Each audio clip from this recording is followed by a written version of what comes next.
Hello everyone, welcome to VISHNU IAS. Today we are going to see about an important issue that is taking place in South India, custodial death case of South India by VISHNU IAS team. This topic is related to your internal security and we can expect questions in mains. Custodial death in Sathankulam. I am also from Tamil Nadu. My place is also near Thoothukudi, where this incident take place. Sathankulam is a place in Thoothukudi district. Okay. P. Jayaraj, 58 years, a timber trader, and his son J. Bennix, he's 31 years, who ran a mobile phone service sales center and were arrested for allegedly keeping their outlets open after the permitted hours at Sathankulam town in Thoothukudi district and remanded for judicial custody. Due to COVID-19, there is restriction in Tamil Nadu that only for the permitted hours the shops can be open. So these persons are said to open their shops after the permitted hours. So that was the complaint raised against these persons. In a shift response, the Madurai bench of the Madras High Court, which took suo motu cognizance of their death, has decided to monitor the progress of the statutory magistral probe. It has also asked for a status report from the police and also directed that the autopsy be videographed. Chief Minister of Tamil Nadu, Edapadi K. Palaniswamy, has announced a compensation of Rs 10 lakh each, while two sub-inspectors have been suspended and an inspector placed on compulsory wait. This custodial death case, what happened?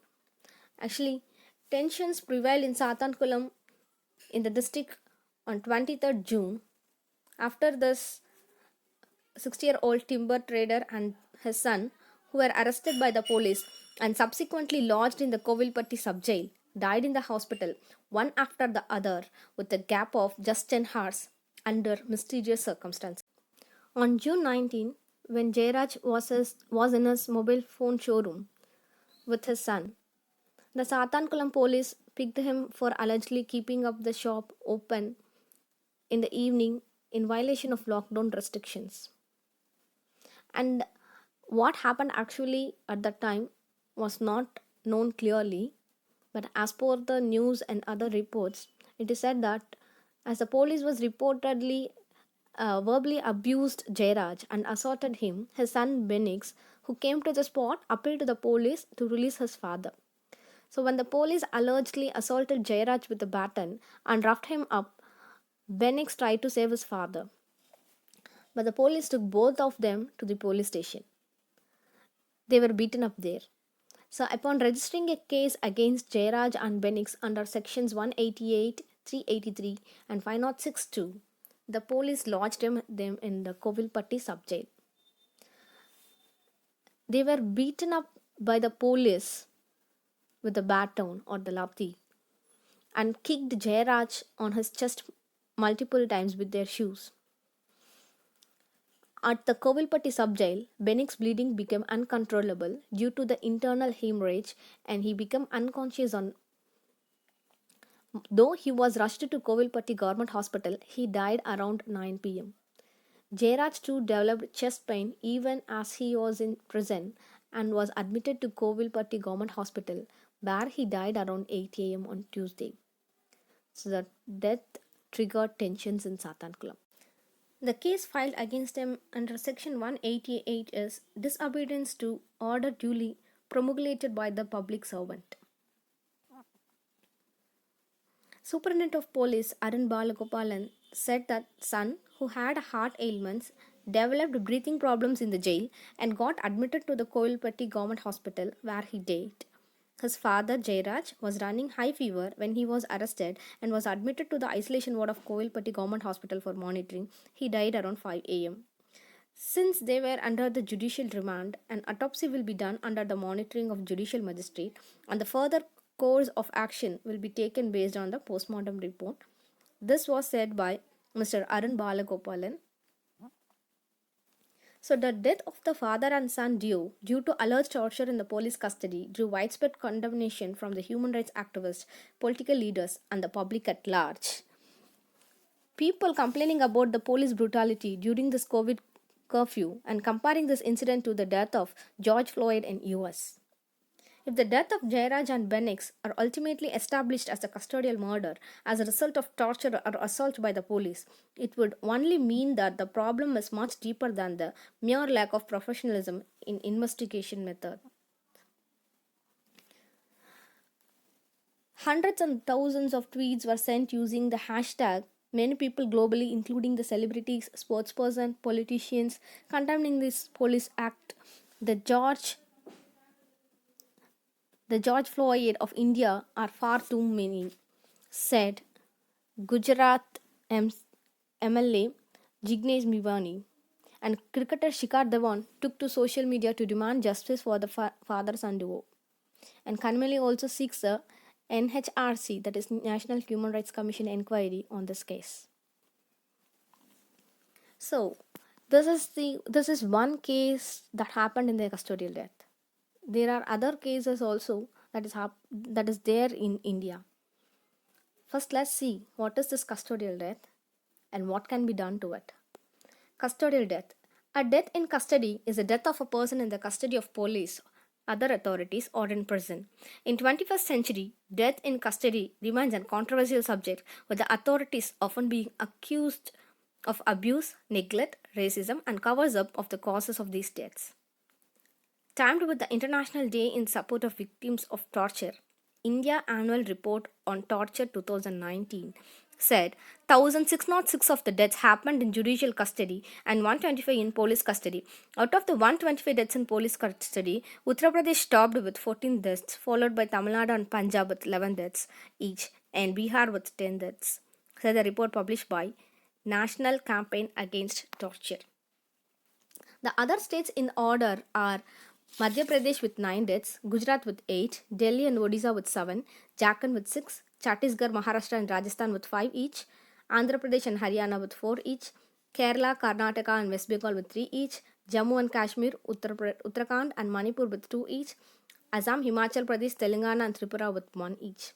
The Tripura case was that of Mangal Das, who died in Gomati district's Radha Kishore police lockup on October 31, 2019. This is another custodial death case. Of the 125 cases in police custody, 93%, that is 74.4%, died due to alleged torture or foul play, while 19.2%, died under suspicious circumstances in which the police cited suicide. Illness 7, injuries and 1. The reasons of the custodial death of the 5 others, 4%, were unknown, the report said. What did Supreme Court told earlier about the custodial deaths? For a 1993 custodial death case, Supreme Court gives 7 years of imprisonment to 9 policemen. The police personnel were found guilty under Section 330 of Indian Penal Code, which involves voluntary causing hurt to extort confession or to compel restoration of property. The case goes back to June 23, 1993, when a police team comprising an assistant police inspector, a sub-inspector and constables had picked up one Jonius Adam on alleged charges of theft. It was alleged that the policeman then beaten Jonas with sticks after tying him to a pole. Another case in July 2018, 2 police officers were sentenced to death and 3 other police officers were given a 3-year sentence by a Thiruvananthapuram Special CBI court for a custodial death that happened in 2005. The accused constables K. Jita Kumar, S.V. Sri Kumar were found guilty of the custodial death of Uday Kumar at Fort Police Station in Thiruvananthapuram in 2005. 3 other officers, including former Fort Assistant Commissioner T.K. Haridas, former Cycle Inspector E.K. Sabu, former Sub-Inspector Ajit Kumar, were charged with conspiracy and have been given a 3-year sentence. This was the first time serving police officers were given a death sentence. And what can be done is Section 176(1) CRPC, that a magistrate who is empowered to hold inquest with respect to an unnatural death may hold an inquiry into the cause of death in addition to the investigation held by the police officer. This is only a general empowering provision giving magistrate the discretion to hold such an inquiry. Another fact to be noted is that such inquiry can be held either by executive magistrate or judicial magistrate. On the other hand, Section 176(1)(a) is a special provision to deal with the cases of death, disappearance or rape in police custody. The provision says that in such cases, the judicial magistrate or the metropolitan magistrate within whose local jurisdiction the offence has been committed shall hold an inquiry in addition to the inquiry or investigation held by the police. The section can be broken down as this inquiry is parallel to police investigation into custodial death or rape or disappearance. This inquiry cannot be done by executive magistrate and must be carried out by judicial magistrate. This inquiry is mandatory, denoted by the use of the word shall in distinction with the use of the word may in section 176(1). And National Human Rights Commission. In 1994, the Law of Commission, after taking note of abyssal rates of conviction in cases of custodial violence, had recommended the insertion of these provisions, that is sections 176(1)(a), 176(5) in its 152nd report. They were inserted a decade later as per 2005 amendment. So the National Human Rights Commission has also issued guidelines for magisterial inquiry, as per which it should cover the following aspects: the circumstance of death and the manner and sequence of incidents leading to death, the cause of death, any person found responsible for the death or suspicion of foul play that emerges during the inquiry, act of commission or omission on the part of the public servants that contributed to the death, adequacy of medical treatment provided to the deceased. The NHRC has also set a 2-month deadline for the completion of inquiry by magistrate. And non-compliance of this section 176(1)(a) is, despite the mandatory nature of this provision, its compliance is highly rare. So in January 2020, the Supreme Court had issued a notice on public interest legislation petition seeking a directive to all states and union territories for the strict implementation of section 176(1)(a) that PIL filed by human rights activist Suhas Chakma stated that out of 827 cases of death or disappearance of persons in police custody between 2005 and 2017, judicial inquiry was ordered only in 166 cases, that is 20% of the total cases.